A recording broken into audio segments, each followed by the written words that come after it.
மரியாதைக்கும் போற்றுவதற்கும் உரிய மருத்துவர் ஐயா அன்புமணி அவர்களுக்கு இந்த நேரத்திலே என்னுடைய வணக்கத்தையும் ஏனைய நிர்வாகிகள் அனைவருக்கும் என்னுடைய வணக்கத்தையும் தெரிவித்துக் கொள்கிறேன். மாற்றுத்திறனாளியாகிய நாங்கள் போராட்டத்தில் ஈடுபடும் போதெல்லாம் எங்களுக்காக ஒலிக்கக்கூடிய முதல் குரல் ஐயாவுடைய குரல் தான். அதில் எந்த சந்தேகம் கிடையாது.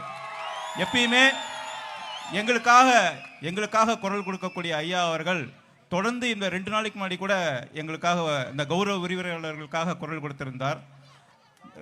நான் இந்த அறிஞர் அண்ணா அரசு கலைக்கல்லூரியிலே 16 ஆண்டுகளாக பணிபுரிந்து வருகின்றேன்.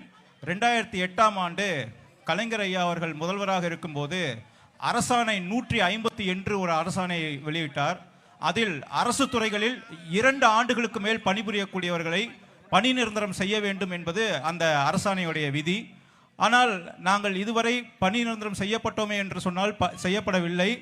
நாங்கள் இது தொடர்பாக மாதம் எங்களுக்கு மாதத்தில் 1 நாள் லீவ் இருக்குது. அந்த 1 நாள் விடுப்பை எடுத்துகிட்டு போய் நாங்கள் அந்த மனுவை கொடுப்போம்.